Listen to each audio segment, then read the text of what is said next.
Meritíssimos e meritíssimas! Está começando mais um Toga Voadora e hoje nós estamos aqui com um quadro novo, ainda sem nome, assim, com um objetivo que eu acho que vai ser bom, vocês vão gostar. Sim, nesse quadro a gente vai explicar aqui termos relacionados a esse universo da cultura pop, de séries, filmes, quadrinhos.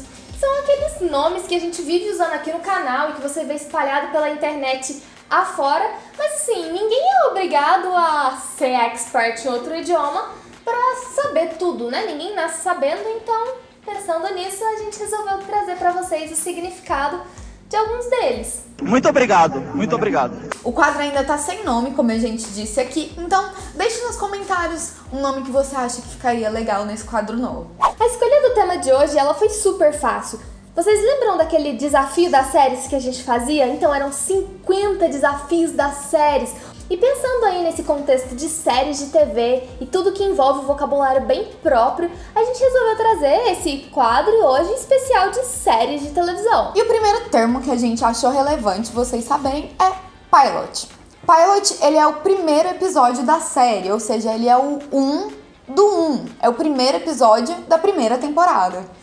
Na grande maioria das vezes, o pilot ele é um pouquinho maior do que os outros episódios, porque ele é, na maioria das vezes, aquele episódio usado para ser apresentado para os investidores, para os estúdios que vão comprar a série. E além disso, ele serve para apresentar a trama e os personagens. É aquilo que vai te fazer fisgar ou não e continuar assistindo. Então você precisa ter um episódio mais bem desenvolvido, geralmente, né? Porque não é o que acontece. Nem sempre, assim, né? Como exemplo de um pilot bem duvidoso, a gente tem o pilot de Rick e Morty, que é, assim, completamente destoante ao que a série viria. Na verdade, ele é ele é uma lupa em cada personagem, tipo, um exagero muito grande em cada um, te apresentando ali a trama, e depois a série, incrivelmente, fica um pouquinho mais light. Vocês também podem encontrar o pilot sendo referido por aí como Series Premiere, que é o primeiro episódio, só que depois que ele já foi ao ar, quando ele tá editado, etc. E aí, bem semelhante à Series Premiere, nós temos a Season Premiere, que ela vai ser não o início da série, mas o início da temporada. E diferentemente do pilot, você vai ter uma Season Premiere a cada temporada nova, porque Season significa temporada e Premiere seria a estreia. E da mesma forma como toda temporada vai ter a sua Premiere, ela vai ter a seu Season Finale, que é o último episódio da temporada. Só isso, simples assim mesmo, acabou. Mas esse rolê de season não é tão simples assim. Então, pra complicar um pouquinho, a gente tem mid-season finale, que é o último episódio antes do hiato. O hiato é aquela pausazinha que a série dá ali de alguns meses, às vezes pro fim do ano, às vezes para algum recesso, feriado, etc.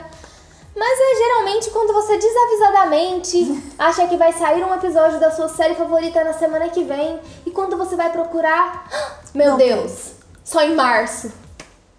E esse termo leva a gente para uma área ainda mais dark.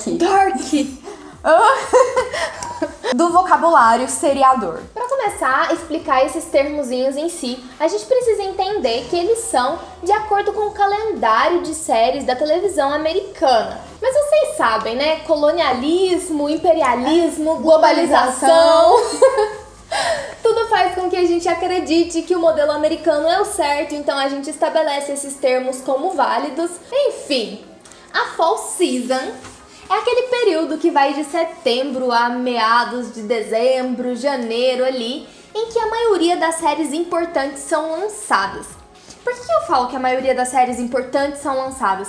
Porque você tem aquela época de volta às aulas, de feriados de fim de ano, todo mundo tá trabalhando, então as pessoas ficam em casa e assistem televisão. É geralmente nesse período em que existe assim uma certeza, né, que as pessoas vão assistir televisão, que você tem o lançamento das grandes apostas para os anos seguintes e para o restante daquele ano mesmo. E as séries mais consagradas costumam lançar sempre aí nesse período.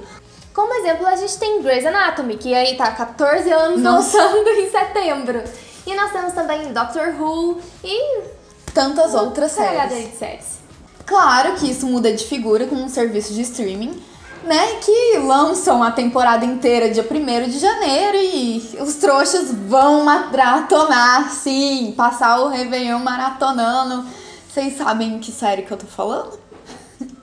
Ai, Nath, não traga desgraça. Não trazer mais infortúnios pra esse canal, não é mesmo? A propósito, puxando um gancho aqui do assunto da Nath, se você ainda tem dúvida do que é uma plataforma de streaming, o que significa streaming, e se te perguntam, você fala assim, ah, é a Netflix. Não, você não tá errado não, a Netflix é sim um serviço de streaming, mas nós temos diversos outros. Porque o que caracteriza um serviço de streaming é, na sua grande maioria das vezes, uma assinatura fixa, que você vai ter acesso a um catálogo pré-definido de produções que você vai consumir on demand, que seria na sua demanda, da forma como você quiser, onde quiser, pela quantidade de tempo que quiser, no horário que for melhor para você. Faz com que você não tenha necessidade de se adequar à grade da TV aberta, por exemplo, ou da TV a cabo. Mas voltando...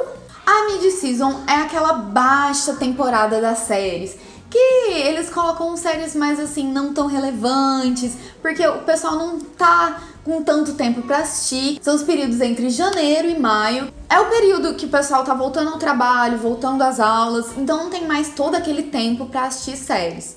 É também nesse período da mid-season que você tem o encerramento daquelas séries que começaram lá na fall season, né? Geralmente você tem 22, 23 episódios e eles vão encerrando aqui nesse período de abril, maio. Então você tem também as notícias dos cancelamentos, você tem o resultado, se aquela série deu bom, deu ruim. Então a mid-season sempre ficou conhecida aí como esse período de instabilidade, de você não ter muita certeza se a sua série vai voltar nos próximos meses. E se você prestou atenção, percebeu que tá faltando alguns meses aqui que não foram mencionados, que são junho, julho e agosto. E eles normalmente são deixados para reprises das séries, ou lançamento de séries mais arriscadas, assim, que não são para agradar todo um público. Também é o período que a gente fica teorizando sobre nossas séries preferidas, já que logo ali vai ter o fall season. Isso mudou um pouco de figura com a Netflix, como a gente falou, e com os outros serviços de stream. E nós tivemos várias séries muito boas lançadas aí nesse período em que a TV aberta tá morta. Você pega os streams lançando coisas muito boas, como Stranger Things, Orange is the New Black, que foram lançadas originalmente aí nesse períodozinho de tempo. Mas partindo então, entrando aqui no vocabulário relacionado ao enredo, ao significado da série. Talvez vocês já saibam tudo sobre os termos que nós vamos falar a seguir, mas como a gente disse lá no início, ninguém é obrigado a nascer sabendo, então a gente vai explicar porque vai que é a sua dúvida. E nenhuma dúvida é burra, gente, então tenha paciência com o coleguinha. Às vezes o que você sabe o outro não sabe, às vezes o que ele sabe não entenderam. É isso aí. Vamos para o vilão dos seriadores, o temido spoiler. O que é? Onde vive? O que comem? Como se reproduzem? Se é que eles se reproduzem. Como eles se espalham? Como eles estragam vidas, Nath?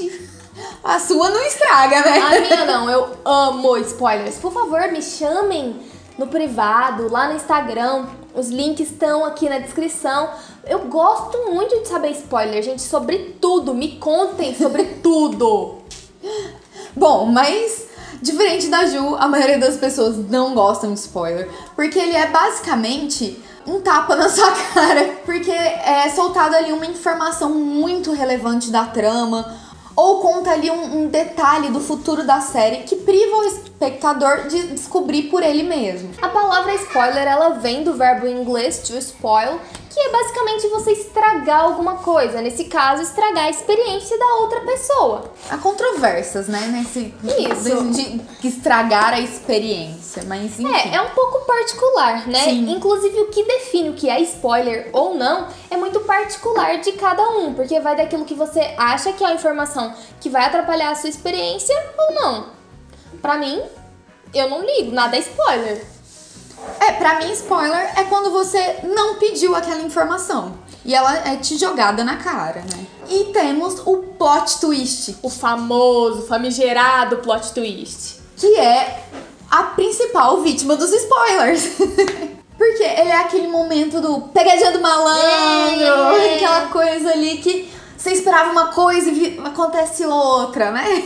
O próprio significado literal de plot twist seria mais ou menos isso, uma virada de enredo. É quando a série pega e traz um elemento novo que te surpreende e que muda completamente o rumo em que aquela situação estava tomando. Geralmente é aquilo que te deixa de queixo caído. E bem pertinho do plot twist reside um outro termo que ele é difícil de falar, pior ainda de escrever, mas ele é muito simples de entender, que é o tal do cliffhanger. Em tradução literal é aquele aguenta aí que no próximo episódio a gente revela o que vai acontecer. É aquele conhecido Animais Fantásticos. Screams de Grindelwald. E aí você fica remoendo aquela informação o resto da semana pensando o que vai acontecer. Você fica ansioso, tem dor de barriga, porque a série terminou aquele episódio ou aquela temporada no alto do clímax. Ele quebrou a sua expectativa ali ao cortar o acontecimento antes dele acabar de desenrolar. Uma série mestre nisso é The Good Place. The Good Place, mesmo se não fosse uma série boa, é uma série que termina todos os episódios com cliffhangers e valeria a pena só por isso, só pela sensação gostosa que ela te dá de que você nunca sabe o que esperar do próximo episódio. E chegando ao fim, a gente tem dois termos que são muito utilizados para ganhar mais dinheiro e mais audiência, que é disso que o capitalismo vive, não é mesmo? A grande semelhança entre eles é que ambos têm a tendência de falhar catastroficamente, de serem desastres completos. A chance de dar errado é, muita. E é claro que a gente tá falando dos crossovers e dos spin-offs. Crossover é quando você tem a junção em um ou mais episódios de duas ou mais séries que passam no mesmo universo ou que poderiam interagir sozinhas sem prejuízo da trama. Via de regra, são séries do mesmo canal e de que alguma forma elas se relacionam. E como, por exemplo, nós temos os crossovers super famosos aí entre Arrow, Flash, Supergirl, Legends of Tomorrow, que junta todas as séries da DC em um episódio e que não é capaz de salvar a temporada, alguém conta pra eles. E o spin-off é quando uma série paralela surge daquela série principal.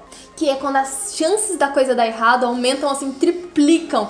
Porque você pressupõe que aquele personagem, ele é carismático, tem uma trama suficiente pra segurar uma série sozinho. A maioria dos spin-offs dura poucas temporadas ou então flopa completamente, mas tem outras que chegam a fazer tanto sucesso, às vezes até mais do que a série principal, e tem bebês spin-offs dos spin-offs. Como é o caso, por exemplo, de The Vampire Diaries, que fez tanto sucesso que deu origem a The Originals, que deu origem a Legacies, que tá aí ao ar agora, que tá começando agora. E claro que a gente poderia ficar falando de termos aqui o resto da noite, mas por hoje é só isso. Vamos deixar esse vídeo menorzinho pra criar um cliffhanger pra vocês. Isso aí. Quem sabe um plot twist pro próximo vídeo. A gente tá usando completamente fora de contexto. Mas deixe nos comentários outros termos que você gostaria de ver a gente explicando. Mesmo que você saiba, você só quer ouvir nossa voz falando sobre. Muito princesas. Deixem nos comentários também os termos que vocês têm dúvida do significado. A gente pretende fazer outros vídeos desse quadro, então pode ser que a sua dúvida seja escolhida para o próximo. E seguir a gente nas nossas redes sociais também, claro, por que não? A gente é muito legal. Somos muito interessantes. Nós somos personagens que conseguem segurar uma trama num spin-off. A gente segura nossos Instagrams pessoais. Enfim. Chega de baboseira por hoje. Curtam o vídeo, se inscrevam no canal, se divirtam, vivam a vida plenamente. Já tá virando um vídeo de autoajuda isso aqui, gente. Até a próxima. Tchau. Tchau.